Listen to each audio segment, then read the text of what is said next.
तो सबसे पहले यहाँ नागार्जुन के द्वारा भगवान बुद्ध का मंगलाचरण पाठ किया जा रहा है।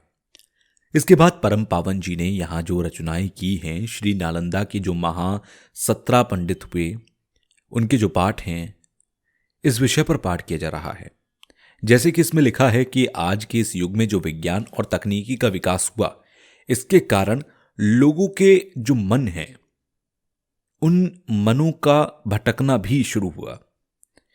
तो ऐसे समय में भगवान बुद्ध के जो अनुयायी हैं, उनको इस ओर अपनी जिज्ञासा बढ़ाते हुए उनकी जो आस्था है वो एक ज्ञान के रूप में हो। फिर मन में शक शंका भी होनी चाहिए। इसका अर्थ ये होता है कि बीच में बैठकर काट छाट करना चाहिए, तभी हम चीजों को परख सकते हैं। जब शक शंका की बात होती है तो ये दो प्रकार की होती हैं। एक वो जो राग द्वेष क्लेश से संबंधित हैं, दूसरी वो जो राग द्वेष क्लेश से संबंधित नहीं है। वो केवल काट छाट करने का एक माध्यम है। एकदम ना जा करके बुद्ध के वचनों को काट छाट कर बड़े गंभीरता के साथ उसे जाने, और इसके लिए प्रज्ञा ही एकमात्र साथी है। हमारे जो 8 आचार्य हैं, जिनमें 6 हमारी शान है और जो उनकी लिखने की परंपरा है, तो नालंदा के 17 विद्वानों ने उसे लिखना शुरू किया। ये जो ग्रंथ हैं, ये एक तरह के मार्गदर्शक हैं। इस मार्गदर्शन के लिए संपूर्ण श्रद्धा होनी चाहिए। संपूर्ण श्रद्धा के माध्यम से हम उन्हें याद करेंगे, उससे मन में ज्ञान उत्पन्न होगा और बदलाव आएगा। और यहां अपने मन में ज्ञान की प्राप्ति के लिए जरूरी है प्रज्ञा, और प्रज्ञा से ही पूर्ण श्रद्धा पैदा हो सकती है। बिना प्रज्ञा के आधी अधूरी श्रद्धा रह जाएगी। 2 तरह की श्रद्धा होती है, एक उत्साह से संबंधित, दूसरी विश्वास के आधार पर श्रद्धा। तो सबसे पहले उत्साह होना चाहिए, उसके प्रति प्रभावित होना चाहिए। उसके बाद फिर उसके प्रति विश्वास हमें करना चाहिए, और ये फिर प्रज्ञा के आधार पर ज्ञान की प्राप्ति है। यहां 2 बातें जरूरी हैं कि सबसे पहले खुद में ज्ञान की उत्पत्ति हो, और उसके बाद उत्साह के साथ अभ्यास करना चाहिए। अभ्यास करने से ही हम अपने स्वभाव में बदलाव ला सकते हैं। इसके बाद 20वें श्लोक की यहां व्याख्या कर रहे हैं। जैसा कि इसमें बताया जाता है कि बुनियाद 2 सत्यों पर आधारित है, इसलिए भीतर और बाहर के जो सत्य हैं उसे जानते हुए बुद्ध के जो 4 वचन हैं उसे जानना चाहिए।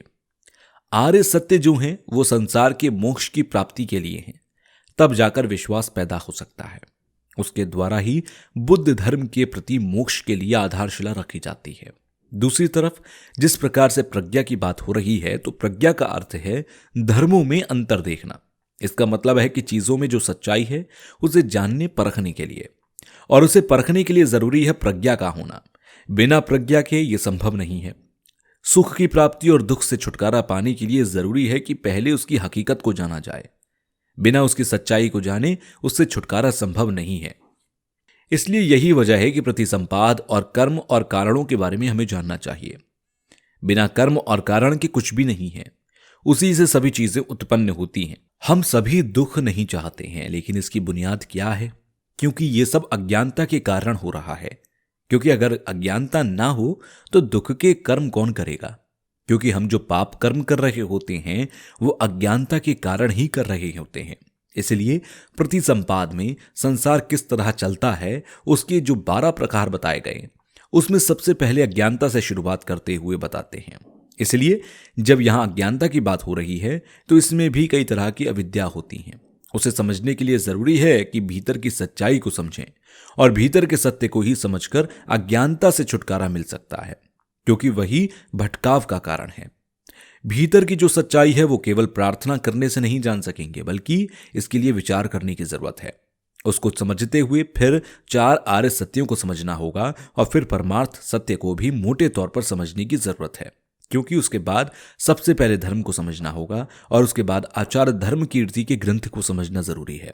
उसके बाद संसार के जो दुख हैं, तकलीफ हैं, उससे छुटकारा पाने के बारे में विचार करना चाहिए, क्योंकि इनसे छुटकारा पाना ही मोक्ष है। और इसके लिए जो तौर तरीके हैं, वो जो मार्ग हैं, वो धर्म है। 4 आर्य सत्य में से ये 2 सत्य हैं, और इसे समझते हुए जो धर्म का पालन करते हैं वो संघ में है। और इसका अभ्यास करते हुए जब पूरा ये हो जाएगा अभ्यास, तब वो व्यक्ति बुद्ध बन जाता है। और फिर ये प्रार्थना करनी चाहिए कि मेरे निर्वाण की प्राप्ति मुझे हो, मुझ में वो संस्कार डाला जाए। इसके बाद जो 21वां श्लोक है नालंदा के महापंडितों के द्वारा, उसमें बताया गया कि दुख और दुख के जो कर्म हैं उसे छुटकारा पाने के लिए मन में जिज्ञासा होनी चाहिए। उस जिज्ञासा से ही प्रभावित होने का मन में एक विश्वास पैदा होता है। उस इच्छा से सभी प्राणियों को बचाने की इच्छा पैदा हो, और जितनी भी दिशाएं हैं उसमें एक करुणा होनी चाहिए, एक ऐसी करुणा जिसमें कोई दिखावा ना हो। स्वभाव से ही हम बोध चित्त की प्रार्थना करें। जैसा कि पहले भी बताया गया कि व्याख्या करने के लिए पहले 2 सत्यों को समझने, उसके बाद 4 आर्य सत्यों को समझना चाहिए। इनमें संस्कार और मोक्ष दोनों बताए गए हैं। उसमें आप अंदाजा लगा सकते हैं कि अनुमान लगा सकते हैं कि चिंतन मनन करके और फिर जो नहीं चाहने वाले दुख या तकलीफ हैं वो बिना कर्म और कारण से नहीं है, वो कर्म कारण से ही है। उसके साथ एक गलत मिथ्या दृष्टि के कारण होती है। ऐसे अपने हालात के बारे में सोचते हुए मोक्ष से छुटकारा पाने के लिए, दुख से छुटकारा पाने के लिए, ज्ञान की प्राप्ति के लिए जिज्ञासा पैदा करें। और मन में यह विश्वास भी होना चाहिए कि मैं ज्ञान की प्राप्ति या मोक्ष की प्राप्ति कर सकता हूं। ऐसा आत्मविश्वास मिलना चाहिए। उस आत्मविश्वास के लिए जरूरी है कि हम खुद के अनुभव से खुद को देखें, अपने जो दुख हैं उससे अनुभव करते हुए, उससे छुटकारा पाते हुए वही उदाहरण संसार में जितने भी जीव जंतु प्राणी हैं उनको भी एक समान देखते हुए चलना चाहिए। और फिर हमारे अंदर अनुभव पैदा होगा दुख तकलीफ से छुटकारा लेने का, और फिर जो करुणा है वो बेहद ही करुणा होनी चाहिए। नागार्जुन का जो माध्यमिक रत्नमाला ग्रंथ है उसमें भी यही कहा गया है। यहां करुणा का अर्थ सिर्फ इच्छा नहीं है, सिर्फ इतनी इच्छा नहीं है कि सभी प्राणियों को दुख से छुटकारा मिले, बल्कि सभी प्राणियों को दुख से छुटकारा मिले तो स्वयं एक जिम्मेदारी के तौर पर कर्तव्य का पालन करने का संकल्प लेना है। 22 नंबर का जो श्लोक है उसमें लिखा गया कि ऐसे महापंडितों के जो बुद्ध धर्म के शाश्वत के संस्थापक हैं, तो इन आचार्यों के जो ग्रंथ हैं उन्हें पहले सुनना होगा, उसके बाद मन में रखना होगा, उसके बाद उनकी भावना करनी होगी। भावना करके पारमिता के जो विषय हैं वो बताए गए हैं, और फिर अंत में वज्रयान को जानना चाहिए। इसकी जो गंभीरता है, जो विशेषताएं हैं, वो सभी इसके मार्ग पर एक विश्वास प्रभावित होकर के जो ज्ञान है उसे बड़ी आसानी से प्राप्त कर सकूं, ऐसी प्रार्थना करनी चाहिए। फिर यहां व्याख्या करते हुए सबसे पहले पारमिता के बारे में बताया गया है। इसका अभ्यास करने के बाद वज्रयान यानी कि तंत्रयान का अभ्यास करना चाहिए। तंत्रयान की साधना करने के लिए वैसे तो काफी ग्रंथ हैं, और नागार्जुन आदि और नालंदा पंडितों के भी ग्रंथ हैं, और फिर उपदेश के तौर पर 17 आचार्यों के अलावा बाहर के जो ग्रंथ संत हुए हैं उनके जो दोहे हैं, एक तरह से जो कविताएं हैं, उदाहरण के तौर पर भगवान बुद्ध के जो तंत्र के वचन हैं उनका अध्ययन करें, साधना करें, क्योंकि भगवान बुद्ध के जो अभिषेक आदि उपदेश हैं वो एक समूह के रूप में, प्रवचन के रूप में या फिर सभा में नहीं बताए गए। वो कुछ विशेष लोगों के समक्ष ही बताए गए थे जो बहुत ही सौभाग्यशाली थे, और पारमिता को भी कोई जनसमूह में नहीं बताया गया। जब पारमिता नहीं बताई गई तो वज्रयान की तो फिर खुद ही समझ हो जाती है। तो कभी तो भगवान बुद्ध भिक्षुक के रूप में प्रवचन देते और कभी देवता का रूप धारण कर लेते। जैसे आर्यदेव में बताए गए कि बुद्ध के जो महायान के प्रवचन देने के उपाय हैं वो 4 तरीके से हैं। वो भी जिनको उपदेश दिया जाता है उनकी अवस्था के अनुसार बताए गए हैं। खासतौर से तंत्रयान के उपदेश साधना आदि करते हैं तो फिर देवताओं का रूप धारण करना, एक तरह से अपने समक्ष एक तरह से देवता की ही तरह दिखाई देना, ये केवल श्रद्धा आस्था से ही उत्पन्न होता है। और जो रूप संबंधित काय है, जो बुद्ध का हमें दर्शन मिलता है, ऐसे रूप काय बिना किसी मेहनत किए, जो सांसारिक तौर पर जो मेहनत होती है उसकी यहां जरूरत नहीं होती। आप ये जब साधना के माध्यम से समझ सकते हैं, और जब देवताओं के दर्शन होते हैं तो जरूरी नहीं कि किसी रंग में दर्शन हो। जब किसी व्यक्ति के पाप के प्रायश्चित हो जाते हैं तो फिर अपने आप इष्ट देव के दर्शन हो जाते हैं। बुद्ध के जो तंत्रयान में वचन हैं वो बताए गए हैं, और उस हिसाब से भूमि और मार्ग का जो ज्ञान है उसका अपने आप दर्शन हो जाता है। और ये जो दर्शन होते हैं ये कुछ गिने चुने लोगों के ही होते हैं। ये संभव नहीं है, और कब दर्शन होते हैं ये भी पता नहीं चलता। जब पाप का प्रायश्चित हो जाता है तब जाकर ज्ञान की प्राप्ति होती है। और ऐसा भी नहीं कि ये दर्शन तभी होते थे जब भगवान बुद्ध थे, उसके बाद भी ये संभव है, क्योंकि वो जन समूह के समक्ष नहीं है।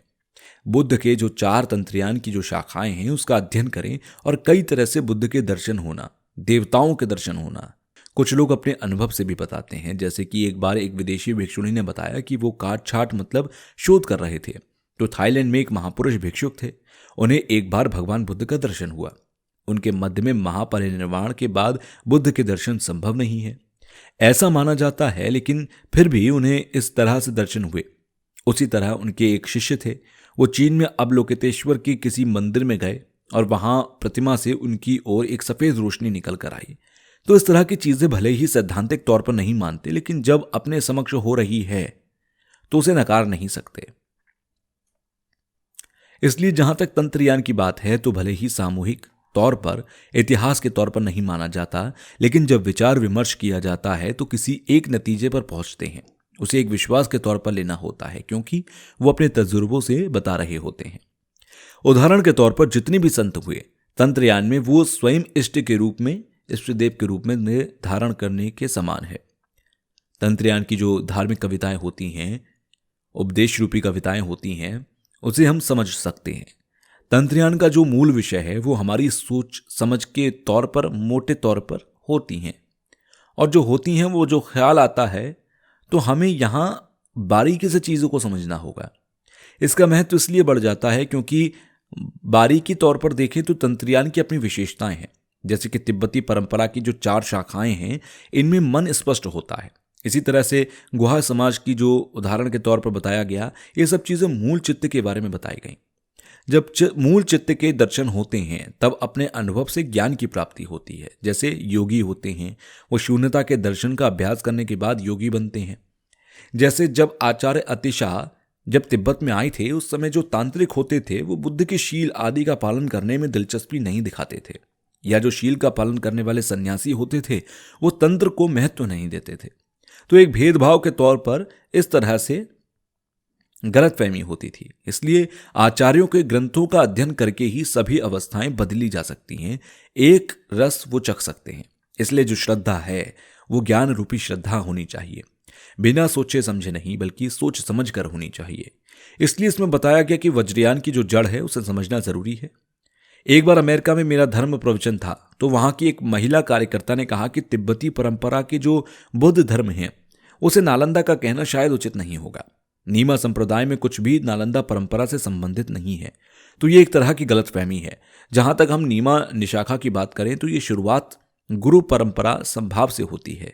उनके जो 8 गुरु थे उनमें से एक वाणी के वाकी जो गुरु थे वो नागार्जुन को माना जाता है।